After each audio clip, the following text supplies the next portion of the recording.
98 entrevista hoje o deputado Rubem Júnior. Deputado, o senhor reassumiu o mandato na Câmara recentemente, após uma experiência em algumas secretarias no Maranhão, mais precisamente na articulação política. Qual o maior aprendizado que o senhor traz para Brasília ao voltar ao Congresso?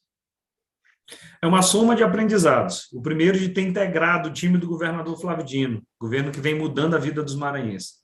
Participei da Secretaria das Cidades e Desenvolvimento Urbano, participei da Secretaria de Articulação Política, uma secretaria finalística, a outra da área meio, então pude aprofundar meu conhecimento sobre a gestão e pude conhecer todo o governo, acompanhar tudo que o governo Flávio Dino vem fazendo.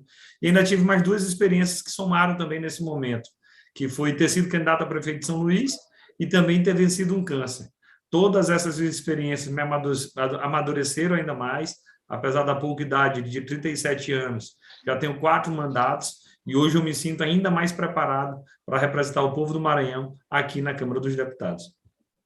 Deputado, em relação ao cenário nacional, o senhor acredita que o presidente Jair Bolsonaro ele prepara um golpe no ano que vem, exatamente nesse momento que ele tenta colocar em dúvida a urna eletrônica e o processo eleitoral? A tentativa do Bolsonaro não é nenhum golpe por si mesmo. A tentativa dele é de encobertar o fracasso que é a sua gestão. Quem gosta de confusão não tem como fazer uma boa gestão. E o governo Bolsonaro é o tempo todo em busca da confusão perfeita, da confusão do dia. Ele vive da polêmica, ele vive do caos para esconder a sua incompetência. A questão do voto impresso é uma tentativa de esconder a má impressão que o governo dele deixa em todo o Brasil. De toda forma, nós temos que estar vigilantes, não apenas em relação ao desgoverno Bolsonaro, mas como também a pauta que ele apresenta no Congresso Nacional. Então, há, de fato, a defesa permanente pela democracia, e esse é um dos motivos que me fez voltar ao mandato, como também uma pauta de uma escalada de retiradas de direitos. Para o mês de agosto ainda, nós temos, na ordem do dia do Congresso Nacional, especificamente da Câmara, nós temos privatização dos Correios, nós temos reforma eleitoral, reforma tributária, reforma administrativa, e a maioria dessas reformas tem um objetivo que é restringir direitos da população. Deputado, e como combater essas propostas tão nefastas que estão na pauta da Câmara? Existe alguma forma de articulação da sociedade? O desafio de resistir é esse, estar conectado com as ruas. Por mais forte que seja qualquer governo e qualquer apoio parlamentar, isso é temporário. O parlamento se submete às vontades das ruas. Então, o importante é a gente ampliar o diálogo com a sociedade, movimentar, mostrar os absurdos, fazer o contraponto, dizer como nós faríamos, que dessa forma, quanto mais engajamento popular, nós temos 2 chances de vitória.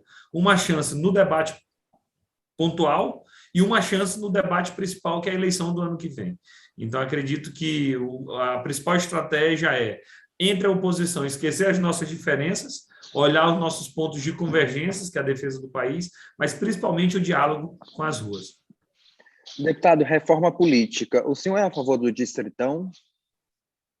Eu sigo a orientação do partido. O PCdoB tende a orientar o voto pelo distritão, ainda que academicamente nós tenhamos algumas críticas, mas nesse momento o movimento que mais interessa ao PCdoB é a aprovação da federação.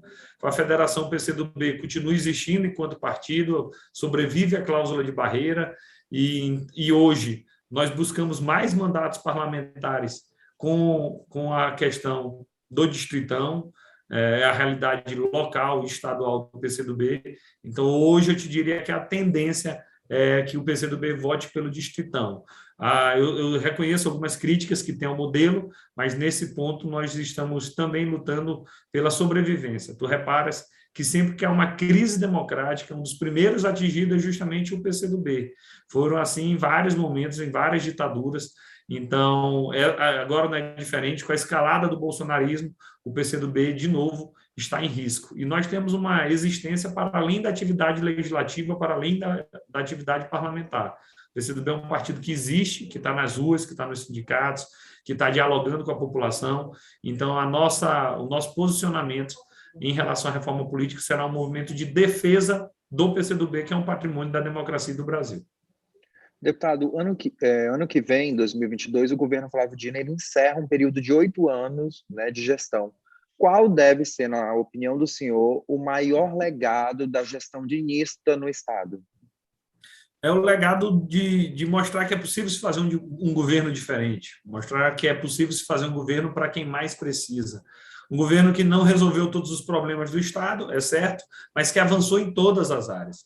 Em qualquer área do governo Flávio Dino, nós percebemos avanço.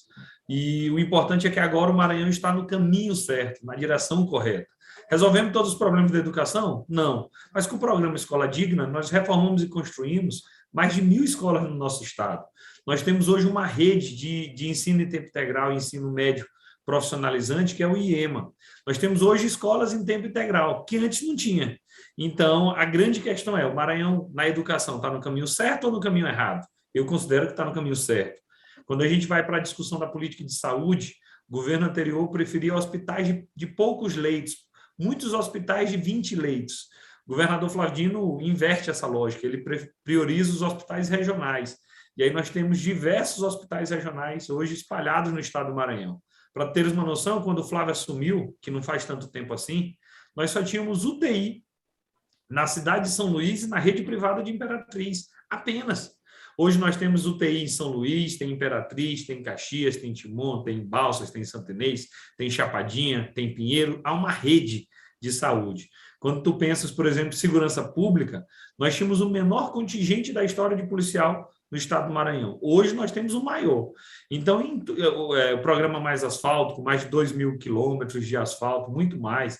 A questão dos restaurantes populares, que eram pouquíssimos, mas ampliamos. Viva Procon. Então, em toda e qualquer área há êxito. E o mais importante é que o governador Flávio Dino colocou o Maranhão no caminho certo. O desafio é que os próximos governos continuem os avanços iniciados nessa gestão do Flávio. Deputado, é exatamente isso que eu ia te perguntar. Qual deve ser o perfil desse candidato que vai substituir o governador Flávio Dino e como conciliar tantos nomes da base do governador disputando apenas uma vaga? É legítimo que haja essa discussão, afinal de contas, no nosso grupo não há um coronel que decida por um candidato, arbitre e obrigue todos os outros, como era a prática política no Maranhão. Então, é salutar, é legítimo que cada partido apresente a sua alternativa, que cada um tenha uma preferência. O que nós esperamos é que tenhamos a unidade lá na frente. Então, eu continuo trabalhando para a unidade, para que nós tenhamos um único candidato a governador. E se tu me perguntares qual é o sentimento mais importante que deve mover essa unidade, é justamente o da continuidade. O maior desafio não é escolher o candidato que tem mais partidos políticos ou que hoje pontua em primeiro lugar na pesquisa e apenas por isso. A escolha do próximo candidato a governador deve recair necessariamente para aquele que tem mais condições de dar continuidade no governo Flávio Dino.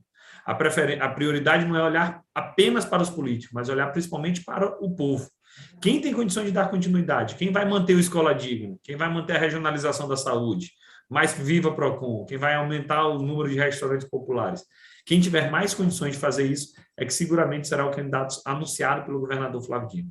Naturalmente, tem que conjugar com viabilidade eleitoral, tem que estar bem nas pesquisas, tem que ter agregação política, que ninguém faz política sozinho, mas o mais importante é garantir a continuidade.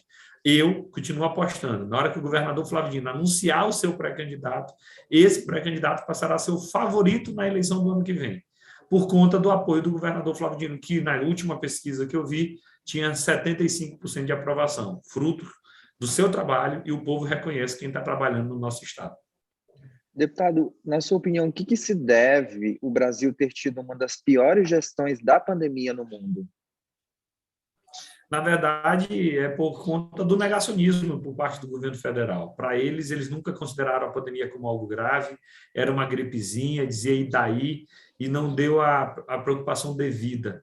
Esse foi o grande desafio da vida dos gestores que ocupam os cargos nessa quadra histórica. O governador Flávio Dino percebeu isso e colocou essa como prioridade do governo. A pandemia no Maranhão é enfrentada pela Secretaria de Saúde. Todos nós que integrávamos o governo, integrava até a semana passada, sabemos que é uma prioridade do governador Flávio Dino. E quando o Bolsonaro começa a perceber a gravidade da pandemia, ainda há denúncias de corrupção gravíssima, envolvendo especialmente a aquisição de vacinas por entidades sem especialização adequada e com sobrepreço, atrasando ainda mais essa aquisição. Então, ele politizou, ele partidarizou, ele negou a pandemia durante todo esse momento, por isso que a gente colhe esse resultado tão desastroso. Onde a pandemia foi encarada como prioridade, que é o caso do Maranhão, os resultados foram menos agressivos. Ainda assim, teve muitos óbitos, ainda assim todos nós sofremos bastante. Eu tive meu pai com 35 dias na UTI, 8 dias entubado, eu tive Covid em plena campanha eleitoral, então eu sei exatamente essas dificuldades. Mas no Maranhão nós optamos por incentivar o uso da máscara, evitar aglomeração, programas de higienização das mãos, lockdown. O Maranhão foi o primeiro estado a fazer lockdown e depois não repetiu, porque a gente sabe também das dificuldades econômicas que o lockdown causa. Ampliação da rede de saúde, nós ampliamos ao máximo, e essa rede fica para depois da pandemia, e programas para compensar essa pandemia, como, por exemplo, auxílio combustível, auxílio cultural, objetivos de reaquecer a economia. Então, a grande diferença é quem encarou a pandemia como algo grave e quem desdenhou da pandemia. Quem desdenhou, infelizmente, é corresponsável pelas mais de 500 mil mortes hoje que nós temos no Brasil. Deputado, e uma última questão. Na eleição do ano que vem, o senhor pretende concorrer a uma vaga na Câmara ou tem algum outro projeto político em mente? Eu estou preparado para servir ao povo, eu continuo com a mesma convicção, eu continuo com a mesma coerência e a mesma esperança. Coerência do mesmo lado do rio, desse lado que combate as injustiças e que luta pelos que mais precisam.